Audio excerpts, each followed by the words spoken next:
I have an equation here, and I know that I'm subtracting to find a difference. Again, I'm subtracting because that's what my equation tells me. And when I see it, it says 8 2/3 minus 1 7/9. So I notice that I'm subtracting two mixed numbers where there's a whole number in front of our fraction. But if you noticed, we can't just subtract. We can't just say the answer is, 8 minus 1 is 7.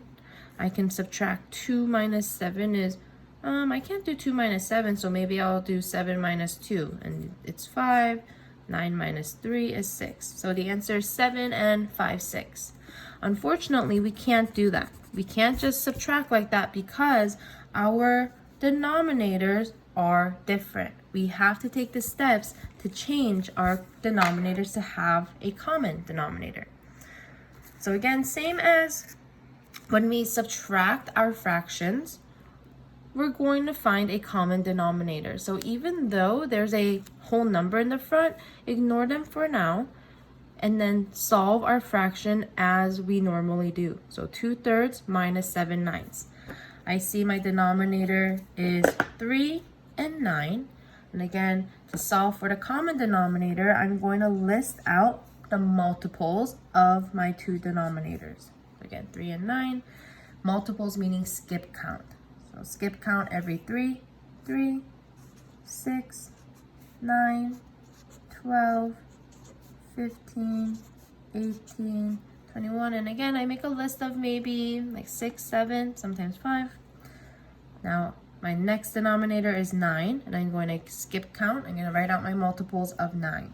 So every 9, 9, 18, 27, 36, 45, and then I might just stop there. If I look through both of my lists, I want to find a denominator, a number that's the same in both. So I notice that 9 is a number that's the same in both, and also 18 is a common denominator that's the same in both. I want to always pick my lowest, my smallest common denominator. So my new denominator is going to be 9. So what I like to do is rewrite my problem so that I can have and create equivalent fractions to have a denominator of 9. So again, even though we have our whole numbers 8 and 1, we can kind of ignore that for now, and we want to change. So I'm just going to write it in, but ignoring the whole numbers. 7/9. I want that to have a denominator of 9, but fortunately our problem already has a denominator of 9. So we don't have to change anything. We can leave 1 7/9 the same. But I now have to solve 8 2/3. I want that to have a denominator and look like 8 and something ninths. We want our new denominator to be 9. So again, I'm going to take out my whole numbers and I'm going to think to myself, 2/3 is equal to something over 9. And again, I can think of this problem as 3, and we're looking for our patterns, right, to create the equivalent fractions. 3 times something gives me 9. 3 multiplied by some number is equal to 9. 3 times 3 is 9. Whatever I multiply on my denominator, whatever I do to my bottom, I have to do to the top. So now I can multiply. 2 times 3 is 6. So I found equivalent fractions for my original equation. So now I'm going to rewrite it. So 8 2/3 minus 1 7/9. That can be rewritten as 8 6/9 minus 1 7/9, right? Because we changed it. 8 2/3, we said it's the same as 8 6/9. 1 7/9 stays 1 7/9. And we now have common denominators. So we can now we can maybe now subtract. So let's see. 8 minus 1 is 7. I know my denominator is going to be 9. 6 minus 7. Wait, can I do 6 minus 7? Is 6, if I had 6, can I take away 7? I could only take away 6. So I can't solve 6 minus 7. I can't find this numerator. So just like when we subtract, we're going to borrow from our neighbor. So I'm actually going to rewrite this. I'm going to bring this equation that we wrote down to the bottom here so that we can solve this problem by borrowing. So again, I'm just going to rewrite our problem. So you don't have to rewrite it, but I'm just rewriting it to show you guys better down here. But it's the same thing. So now I know I have to borrow because I can't do 6 minus 7. So 8. I know that there's a whole in the front here. 8 is a whole number. With that whole number, each whole number is equal to 9/9, right? Because my denominator is 9, and I know that one whole is when my numerator and denominator are exactly the same. So this equation is saying you have 9/9 plus 9/9, that's 2 wholes, but we have 8 wholes. 9/9, that's 3 wholes, 4 wholes, 5 wholes, 6 wholes, 7 wholes, and 8 wholes. So me writing this out is the same thing as 8. It's the same as 8.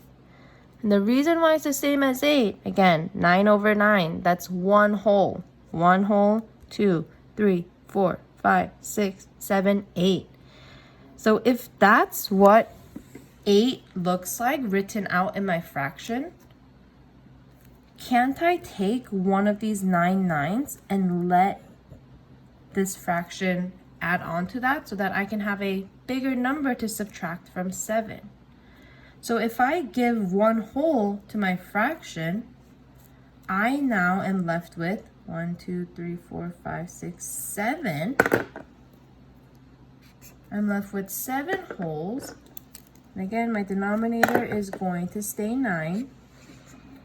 7 wholes, but now we gave 9/9 to the 6/9. We added one whole, 1 9 over 9, to the 6/9. So I can add 9 plus 6 to get 15. And even though we have a mixed number with a improper fraction, our numerator is bigger than our denominator. Now, even though we have that, we are able to subtract. 7 minus 1 is 6. I know my denominator is 9. And now, before, remember, we had 6 minus 7. We couldn't do that. You can't take away 7 when you only have 6 things. But now, because we borrowed, we gave one whole to our small fraction to create a bigger fraction. And we get 15 minus 7, which is 6.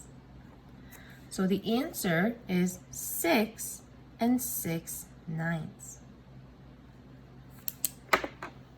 So again, this one whole problem, we started off with 8 2/3 minus 1 7/9. I know that I needed the same denominator. I found out my common denominator by listing out my multiples. Then I just rewrote the same problem so that I can change one of the fractions to have the same denominator as what we solved, our common one. And we didn't have to change anything. And then I did the same to the other side. Changed our fraction to have the common denominator to find that equivalent fraction. I then rewrote my equation with those new denominators, but realized I can't just subtract. 6 minus 7, I can't do that. So I had to then come down here. I just rewrote the problem here. And I realized 8 wholes is the same thing as 9 over 9 plus 9 over 9 plus 9 over 9. Because again, whenever your numerator and denominator have the same number, it's equal to one whole. So I had 8 wholes here. And I know Just like with their subtraction of our normal digits, you can borrow. You can ask your neighbor and say, hey, can I have a whole? Give that whole to the fraction. Now you're left with 7 wholes and 15 ninths, right? Because we added 9 ninths plus 6 ninths. That's what we did here. 9 ninths plus 6 ninths is what we did here to get 15 ninths. We kept this fraction the same, and now we subtracted to get that final answer of 6 and 6 ninths.